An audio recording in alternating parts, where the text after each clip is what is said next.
Hello learners, एक बार फिर से आप सबका स्वागत है learn eco magic with Arif Shibli में। जैसा कि आप सब जानते हैं कि हम यहाँ पर एनटीए यूजीसी नेट पेपर 1 की तैयारी करते हैं और जो पेपर 1 की सेकेंड यूनिट है रिसर्च एप्टीट्यूड वो हम कर रहे हैं। आज हमारा 14th लेक्चर है। इसके बाद हमारा कल एक लेक्चर और आएगा। देन रिसर्च एप्टीट्यूड की यूनिट इन डिटेल हमने कवर की है। वो एक पूरी सीरीज जो चल रही थी वो कंप्लीट हो जाएगी। आज के इस हम लेक्चर में बात करेंगे कि एप्लीकेशन आईसीटी का कैसे करते हैं रिसर्च में और उसके कौन कौन से टूल्स होते हैं, उन टूल्स के बारे में कुछ बातचीत करने वाले हैं। तो एक बार फिर से आपका स्वागत है। उससे पहले मैं आपको बता दूं, अगर आप हमारे चैनल पर पहली बार आए हैं तो जो हमारा टेलीग्राम चैनल है लर्न इको मैजिक के नाम से ही आप उसको ज्वाइन कर लीजिए, क्योंकि हमने यहाँ पर इकोनॉमिक्स की स्टैंडर्ड बुक्स अपलोड कर दी हैं और हम डेली क्विजेज पेपर 1 के लेकर के आपके लिए यहाँ पे आते हैं। और UGC net JRF assistant professor, PGT या पीएचडी एंट्रेंस एग्जाम से रिलेटेड कोई भी जो नोट्स या पीडीएफ रहती है तो हम यहाँ पे अपलोड कर देते हैं। इसके अलावा जो हमारा इंस्टा का अकाउंट है लर्न इको मैजिक के नाम से, आप इसे फॉलो कर लीजिए। हम यहाँ पर notification, motivational quotes, fun facts और शॉर्ट नोट्स अपलोड करते हैं। आप अगर यूजीसी नेट पेपर 1 की तैयारी कर रहे हो, चाहे किसी भी सब्जेक्ट के हों, अगर आप एक उसकी अच्छी तैयारी करना चाहते हैं तो आप हमारे चैनल को ज़रूर फॉलो कीजिए, ज़रूर सब्सक्राइब कीजिए। और हम एक बार फिर से देख लेते हैं कि जो हमारा सिलेबस था रिसर्च एप्टीट्यूड का, उसमें क्या क्या चीज़ें थी। जैसे कि आप देख ही सकते हैं कि रिसर्च था meaning, type, characteristics, positivism, post positivistic approach और ये सारी चीज़ें, मेथड्स ऑफ रिसर्च से लेकर के steps of research, thesis and article writing, उसका क्या फॉर्मेट रहता है, उसकी स्टाइल क्या होती है रेफरेंसिंग की। और आज हम बात करेंगे इसमें कि आईसीटी का एप्लीकेशन कैसे करते हैं रिसर्च में। और देन नेक्स्ट लेक्चर में हम बात करेंगे रिसर्च एथिक्स क्या है। जैसा कि आप यहाँ पे देख सकते हैं, हमारे जो प्रीवियस 13 लेक्चर्स रहे हैं, उन 13 लेक्चर में हमने टॉपिक वाइज, डे वाइज किस तरह से हर एक चीज़ को इन डिटेल कवर किया है। अगर आप हमारी ये वीडियोस देखना चाहते हैं तो मैंने लिंक डिस्क्रिप्शन में दे दिया है, आप उस लिंक से जाकर के वीडियोस को देख सकते हैं। तो गाइस शुरू करते हैं, लेट्स स्टार्ट। आज का जो हमारा टॉपिक है application of ICT tools on research process. तो रिसर्च प्रोसेस में एप्लीकेशन कैसे करते हैं आईसीटी टूल्स का, या क्या होता है, उसका क्या मतलब है। तो जैसा कि आप सब जानते हैं कि आजकल रिसर्च काफ़ी एक्सटेंसिव हो गई है और इसका यूज़ भी बहुत ज़्यादा होने लगा है आईसीटी का। यानी आईसीटी स्टैंड करता है information and communication technology. I for information आप सब जानते होंगे, C stand for communication and T for technology. तो जो भी इंफॉर्मेशन एंड कम्युनिकेशन टेक्नोलॉजी है, जो भी इंटरनेट के जितने भी टूल्स हैं, इनका बहुत ज़्यादा यूज़ होने लगा है और ये काफ़ी डिफ़िकल्ट है एक अच्छे आईसीटी टूल का यूज़ करना या उसको आइडेंटिफाई करना, ताकि जो जो भी आपका प्रोजेक्ट है उसके ऊपर आप जिस पे वर्क कर रहे हो, तो वो आपको वो जो टूल है आपको अच्छा और बेहतर आउटकम या रिजल्ट देता है। और बहुत सारी रिसर्च स्टडीज़ ऐसी होती हैं जो कंप्यूटर्स के बिना नहीं की जा सकती हैं, या अगर कंप्यूटर्स या लैपटॉप्स या स्टैटिस्टिकल टूल्स ना हो तो उनका पढ़ा जाना या किया जाना इट विल बी इम्पॉसिबल। तो इसी वजह से जो एप्लीकेशन है आईसीटी का वो बहुत ज़्यादा बढ़ गया है। और हमने बात की थी अपने रिसर्च के पहले लेक्चर में कि जो नॉलेज है वो रिसर्च की वजह से ज्योमेट्रिकल ऑर्डर में बढ़ रही है या उससे भी फास्ट बढ़ रही है। हमने दोनों कंपेयर किया था कि जो पहले के ज़माने में जो नॉलेज थी वो अर्थमेटिक ऑर्डर में बढ़ रही थी, और अब जो नॉलेज है वो ज्योमेट्रिकल ऑर्डर में बढ़ रही है। जो और ये कॉन्सेप्ट एक माल्थस, रॉबर्ट माल्थस नाम के हैं, टीआर माल्थस नाम के एक बहुत बड़े राइटर हैं। इन्होंने एक थ्योरी दी थी, अपनी थ्योरी ऑफ ऑप्टिमम पॉपुलेशन की 1798 में। तो उन्होंने दो चीज़ें कवर की थी, एक ज्योमेट्रिक पॉपुलेशन। उन्होंने बताया था कि जो पॉपुलेशन की ग्रोथ होती है वो ज्योमेट्रिक ऑर्डर में बढ़ती है और जो फूड प्रोडक्शन है दुनिया में वो अर्थमेटिक ऑर्डर में बढ़ता है। तो अगर हम उस कॉन्सेप्ट को लें और यहाँ पे देखें कि रिसर्च की वजह से जो आज नॉलेज है, ज्ञान है, या जितने भी रिसोर्सेज हैं नॉलेज के, वो ज्योमेट्रिक ऑर्डर में बढ़ रहे हैं। यानी कि 2 से 4, 4 से 8, 8 से 16, 16 से 32, यानी डबल हो जा रहा है। इसी वजह से, और उसका मेन रीज़न ये है कि आईसीटी का डेवलपमेंट बहुत ज़्यादा हो गया है, कंप्यूटर एंड टेक्नोलॉजी बहुत ज़्यादा आगे चल जा चुकी है, और जितने भी हम कॉम्प्लेक्स कितने भी तरह के कंप्यूटेशंस होते हैं, डेटा एनालिसिस या जो भी मॉडलिंग होती है, हम उसको कंप्यूटर की हेल्प से कर लेते हैं। और जितनी भी हमारी साइंटिफिक रिसर्च होती है उसमें जितने भी स्टेजेस रहते हैं, हमको अगर कोई बजट बनाना होता है या उसको प्रपोज करना रहता है या उसका सबमिशन प्रेजेंटेशन से लेकर के जितनी भी हमारी फाइंडिंग्स होती हैं, हम हर स्टेज में हर स्टेप में आईसीटी का यूज़ करते हैं। इसी वजह से कहते हैं कि जो आईसीटी का एप्लीकेशन है वो रिसर्च एप्टीट्यूड में बहुत इंपॉर्टेंट है। और कुछ स्टैटिस्टिकल टूल्स हैं जिसके बारे में मैं आपको बताऊंगा, और उनके सिर्फ नाम बताऊंगा, उनका स्पेशलाइजेशन आपको करने की ज़रूरत नहीं है। जब आप पीएचडी में जाएं रिसर्च करने के लिए तो उसकी ज़रूरत पड़ेगी। जैसे एक एसपीएसएस ऐप है, SPSS statistical package for social sciences. तो जो एसपीएसएस का यूज़ है वो सोशल साइंसेस के जो स्टूडेंट्स होते हैं, पीएचडी करते हैं,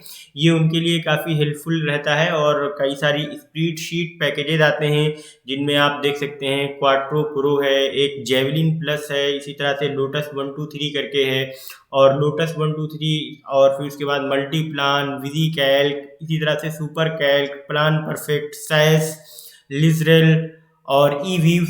तो ये कई सारे ऐप्स हैं जिनका हम यूज़ करते हैं, या जो भी हमारी रिसर्च रहती है उसमें जो स्टेप रहते हैं, जब हम साइंटिफिक एनालिसिस करते हैं या कोई भी कंप्यूटेशन करनी होती है, हमको जोड़ घटाव या बड़े लेवल की या एक एडवांस लेवल की अगर हमको स्टैटिस्टिकल टेक्निक का इस्तेमाल करना होता है, तो हम इन सारे स्प्रेड पैकेजेस का या इन सारे ऐप्स का यूज़ करते हैं। और इसमें कई सारे वर्ड प्रोसेसर के पैकेजेस भी आते हैं, जैसे माइक्रोसॉफ्ट वर्ड, आपने इस पर काफ़ी काम किया होगा, और वर्ड स्टार, इसी तरह से वर्ड परफेक्ट, सॉफ्ट वर्ड, अखर गुजराती जो है, और एक एमआई प्रो। तो इस तरह से बहुत सारे हमारे पास आजकल स्टैटिस्टिकल टूल्स आ गए हैं जिसकी वजह से हम जिसकी हेल्प लेकर हम अपनी रिसर्च में एनालिसिस कर सकते हैं, उसको और एडवांस कर सकते हैं और एक्यूरेट रिजल्ट दे सकते हैं। और अगर हम बात करें कि इसके क्या यूजेस होते हैं स्टैटिस्टिकल टूल्स के, या ये हमें कहाँ कहाँ फ़ायदा देते हैं, तो जो सबसे बड़ा इसका फ़ायदा ये रहता है कि जो भी हमारा डेटा व्यू होता है उसमें जितने भी वेरिएबल्स होते हैं तो हम उसको मीज़र कर सकते हैं, उसकी सेंट्रल टेंडेंसी नाप सकते हैं, उसमें कितना डिस्पर्जन आ रहा है, ये सारी चीज़ों का हम मेजरमेंट कर सकते हैं उसमें। और जो भी हमारी हाइपोथेसिस रहती है रिसर्च की, उसमें जितने भी टेस्ट लगते हैं, जैसे वो टी टेस्ट की बात कर लें हम, चाहे काई स्क्वायर टेस्ट की बात करें या जेड टेस्ट की बात करें या इनोवा की बात करें, एनालिसिस ऑफ वेरिएंस जिसको कहते हैं, या हम बाईपेप्टाइड की बात करें, या एक्सेट्रा बहुत सारे जो टेस्ट होते हैं इन टेस्ट की बात करें, या एफ टेस्ट की अगर हम बात कर लें, तो जो भी हमारे टेस्ट रहते हैं उसमें हम हाइपोथेसिस जो अपनी रहती है रिसर्च की उसको हम टेस्ट कर सकते हैं स्टैटिस्टिकल टूल्स की हेल्प से। जैसे मैंने बताया एनालिसिस ऑफ वेरिएंस भी कर सकते हैं, और कोरिलेशन और रिग्रेशन एनालिसिस हमें सिर्फ इसका रिजल्ट 2 से 3 मिनट में मिल जाता है, सिर्फ डेटा हमें पुट करना पड़ता है। और जितने भी नॉन पैरामेट्रिक टेस्ट होते हैं, जैसे काई स्क्वायर एक नॉन पैरामेट्रिक टेस्ट है, तो उसका चूंकि बहुत टफ होता है उसको टेस्ट करना या उसके रिजल्ट्स को निकालना, तो स्टैटिस्टिकल टूल्स की हेल्प से हम अपना टाइम काफ़ी बचा सकते हैं, और जो भी टेस्ट रहते हैं उसको हम कर सकते हैं। और डेटा एक्सपोजिशन भी कर सकते हैं, अलग अलग ग्राफ्स का यूज़ करके, लाइन का यूज़ करके, स्कैटर डायग्राम बना करके, या ओजीव बना के, या हिस्टोग्राम बना के, या पाई चार्ट का इस्तेमाल करके। तो जो डेटा एनालिसिस के या जो स्टैटिस्टिकल टूल्स हैं उनका हम बेहतरीन एक्सपोजिशन कर सकते हैं, दिखा सकते हैं जो भी हमारा रिजल्ट है या जो भी हम डेटा दिखाना चाहते हैं। इसी जो हमारे स्टैटिस्टिकल इन्फेरेंस रहते हैं, यानी कि जो भी हम रिजल्ट निकालते हैं, जो भी हमारा इन्फेरेंस रहता है स्टैटिस्टिक्स की हेल्प से, तो हम वो स्टैटिस्टिकल टूल्स की वजह से ही हम कर पाते हैं। और जितने भी मल्टीवेरिएट डेटा एनालिसिस करना होता है उसका भी हम एनालिसिस कर सकते हैं। और फ्रीक्वेंसी डिस्ट्रीब्यूशन, और जैसा कि मैंने बात की इसमें कि जो सेंट्रल टेंडेंसी रहती है, मीन, मोड और मीडियन, जितना भी ये सब हमें निकालना होता है तो हम स्टैटिस्टिकल टूल्स की हेल्प से निकाल लेते हैं, और हमारी रिसर्च में काफ़ी हेल्प करता है। तो ये इसके कुछ यूजेज हैं स्टैटिस्टिकल टूल्स के जो मैंने यहाँ पे लिखे हुए हैं। अब अगर हम बात करें कुछ ब्राउज़र्स की जो हमें हेल्प करते हैं, और आप सबने काफ़ी यूज़ किए होंगे, जानते होंगे, जैसे कि यहाँ पे मैंने कुछ ब्राउज़र्स की फ़ोटो लगाई हुई है, मोजिला फायरफॉक्स की, गूगल क्रोम की, माइक्रोसॉफ्ट इंटरनेट एक्सप्लोरर की, एप्पल सफारी, ओपेरा की। तो जो हमारा ब्राउज़र रहता है वो एक सॉफ्टवेयर एप्लीकेशन रहता है और यूज़र को इंटरनेट के साथ कनेक्ट कर देता है। जैसे अगर हम कोई टेक्स्ट फाइंड आउट करना चाहें, इमेजेस पाना चाहें या वीडियोस देखना चाहें, या अगर हम म्यूज़िक सुनना चाहें या गेम सुनना चाहें, या और भी बहुत सारी जो इन्फॉर्मेशन रहती है, अगर हम उसको हासिल करना चाहें तो हम वेज पेज को एक्सेस करके वहाँ पे जा करके पा सकते हैं। और जो भी वर्ल्ड वाइड वेब WW जो WWW है, वर्ल्ड वाइड वेब जो भी लोकल एरिया नेटवर्क पर जितनी भी इंफॉर्मेशन अवेलेबल रहती है, वो चाहे टेक्स्ट के फॉर्म में हो या इमेजेस के फॉर्म में हो या वीडियो के फॉर्म में हो या म्यूज़िक के फॉर्म में हो या गेम्स के फॉर्म में हो या और किसी भी अदर फॉर्म में हो, तो हम इन ब्राउज़र्स का इस्तेमाल करके, ये जो हमारे कुछ ब्राउज़र्स हैं, मोजिला फायरफॉक्स और ये Google Chrome, opera, Microsoft internet explorer, Apple safari, इसी तरह से और भी बहुत सारे ब्राउज़र्स हैं, तो इनका हम यूज़ कर सकते हैं। और जो ब्राउज़र्स के अलावा की अगर हम बात करें, जो हमारे जो और कुछ टूल्स हैं, अगर हम सर्च इंजन्स की बात करें, जो जैसे सर्च इंजन में कई बार एग्जाम में पूछ लेता है कि इसमें से कौन सा ब्राउज़र है या कौन सा सर्च इंजन है, तो आप याद रखें, जैसे गूगल आप सब जानते होंगे, भली भांति इससे वाकिफ़ होंगे कि गूगल हमारा एक बहुत ही पॉपुलर सर्च इंजन है। याहू भी एक अच्छा सर्च इंजन है, वेब क्रॉलर, एक साइट अल्टा विस्टा, और इसके अलावा यहाँ मैंने और भी नाम दिए हुए हैं जैसे shopping.com, MSN, एक साइट, और CompuServe, AOL, ask Jeeves, ATT and world wide net, EarthLink. तो ये कुछ सारे कुछ और जो सर्च इंजन है जिनकी हेल्प से हम इंटरनेट पे सर्च कर सकते हैं, खोज सकते हैं चीज़ें। अगर हम कोई इमेज फाइंड आउट करना चाहें, कोई टेक्स्ट फाइंड आउट करना चाहें, कोई वीडियो या कुछ भी एनीथिंग एल्स। और जो अगर हम बात करें कि कुछ ऐसे ऐप्स की या कुछ ऐसे डाटा मैनेजमेंट सिस्टम की जहाँ पे हम अपना डेटा सेव कर सकते हैं, तो जो क्योंकि हम अपने कंप्यूटर पे हर एक चीज़ तो अवेलेबल रख नहीं सकते, या जो हमारा लैपटॉप है वो एक्सेसिबल हर जगह से रहता नहीं है, तो ऑनलाइन भी हमें कई सारे प्लेटफॉर्म मिल जाते हैं जहाँ पे अगर हम कोई फाइल बना रहे हैं, जैसे वर्ड फाइल बना रहे हैं या एक्सेल शीट बना रहे हैं, तो हम उस प्लेटफॉर्म पे उस एक्सेल शीट को या उस वर्ड फाइल को हम वहाँ पे अपलोड कर देंगे, और फिर उसके बाद हम कहीं भी अपनी आईडी से लॉगिन करेंगे किसी भी कंप्यूटर के ऊपर, या दुनिया के किसी भी कोने पर किसी भी डिवाइस पे हम अगर उससे लॉगिन करेंगे तो हम उसका एक्सेस कर पाएंगे, और वहाँ पे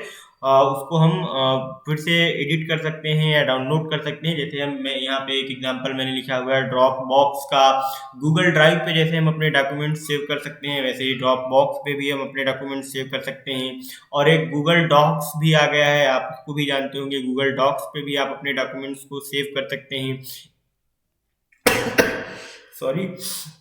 और MS स्काई ड्राइव एक है जो फ्री वाला भी रहता है और पेड वर्जन भी है, तो इसको भी आप यूज़ कर सकते हैं। और एक माइक्रोसॉफ्ट 365 इसका पेड वर्जन है, और एक फ्री वर्जन भी अवेलेबल रहता है कभी कभी, तो आप इन सब का यूज़ कर सकते हैं। तो ये जो कुछ ऐप्स हैं या कुछ चीज़ें हैं जिनका आप अपना डॉक्यूमेंट सेव करने के लिए इस्तेमाल कर सकते हैं। और कई बार एग्जाम में पूछ भी लेता है कि कौन कौन से ऐसे प्लेटफॉर्म्स हैं जहाँ पर हम अपना डॉक्यूमेंट सेव कर सकते हैं, तो आप देख लीजिए कि जो इसमें और भी कई सारे एग्जांपल मैंने दिए हुए हैं इमेज के थ्रू। जैसे इसमें ओपन ड्राइव का एक दिया हुआ है, एक स्ट्राइव का दिया हुआ, स्काई ड्राइव का दिया है, एक ID ड्राइव का दिया हुआ है, एक जिप क्लाउड है, अमेजॉन का भी एक अपना है, और कभी है। इसी तरह से आप देख लीजिए मेगा, स्पाइडर OA, कार्बोनाइट और हैंडल।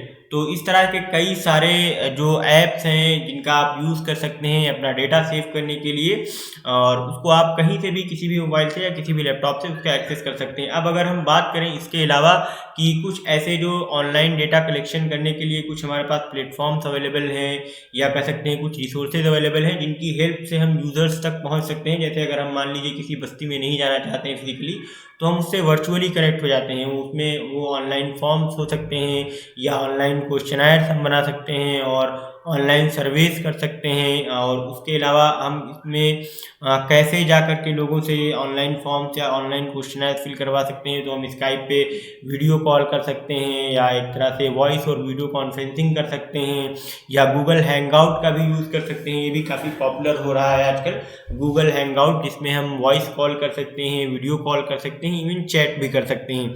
और ये सब तो आप जानते ही होंगे, जूम, गूगल मीट, इस पे आपने काफ़ी मीटिंग भी अटेंड की होगी, माइक्रोसॉफ्ट टीम्स और व्हाट्सएप। तो हर एक इंसान जो पढ़ता है, वो भी जो नहीं पढ़ता है वो भी व्हाट्सएप वीडियो या ऑडियो कॉल का यूज़ करता है। तो ये कुछ टूल्स हैं जो आपको हेल्प करते हैं ऑनलाइन डेटा कलेक्शन के लिए। तो आईसीटी के ये टूल्स हैं, जैसे आप यहाँ पे वीडियो इसकी मैंने एक पिक भी दिखाई दी हुई है, और पिक के साथ एक अटैच किया हुआ है उसका लोगो भी, जैसे हैंगआउट इस तरह का होता है, गूगल मीट का ऐसा लुक रहता है, और house party, Google Duo, StarLeaf, FaceTime, Viber, WhatsApp और Webex, Microsoft Teams, Jitsi meet, Whereby. तो ये कई सारे ऐप्स हैं जिसका आप इस्तेमाल कर सकते हैं ऑनलाइन डेटा कलेक्शन के लिए। गूगल फॉर्म्स का भी आप इस्तेमाल कर सकते हैं। तो इस तरह से कई सारी चीज़ें हैं। Thank you so much guys for watching. और जो हमारा लास्ट लेक्चर है रिसर्च एप्टीट्यूड का, जिसमें हम बात करेंगे कि रिसर्च एथिक्स क्या होता है, तो एक बार फिर से आप सबसे रिक्वेस्ट है कि जो हमारा नेक्स्ट लेक्चर है आप उसमें ज़रूर आइए। और अगर आपने हमारे प्रीवियस लेक्चर्स ना देखे हों तो वो देख लें, और अगर चैनल को सब्सक्राइब ना किया हो तो please like, share and subscribe. Learn eco magic को प्लीज़ सब्सक्राइब करना ना भूलें, शेयर करें, और जो अगर नोटिफिकेशन बिल है उसको आपने प्रेस ना किया हो तो प्रेस कर लीजिए, ताकि आपको सबसे पहले नोटिफिकेशन मिल सके और आप वीडियो देख सकें। और कमेंट करके ज़रूर बताएं कि आपको वीडियो कैसी लगी। और हमारा जो टेलीग्राम का चैनल है उसको सब्सक्राइब कर लीजिए, इंस्टा का जो हमारा अकाउंट है उसको भी फॉलो कर लीजिए। Thank you so much, best of luck. जितने भी बच्चों का एग्ज़ाम आने वाला है, वो सॉरी रिज़ल्ट आने वाला है, अभी आज यूजीसी ने एक नोटिफिकेशन जारी किया है अपने ट्विटर अकाउंट पे, और उसमें कहा है कि 1 से 2 दिन में रिज़ल्ट आ जाएगा। तो सभी को बेस्ट ऑफ लक।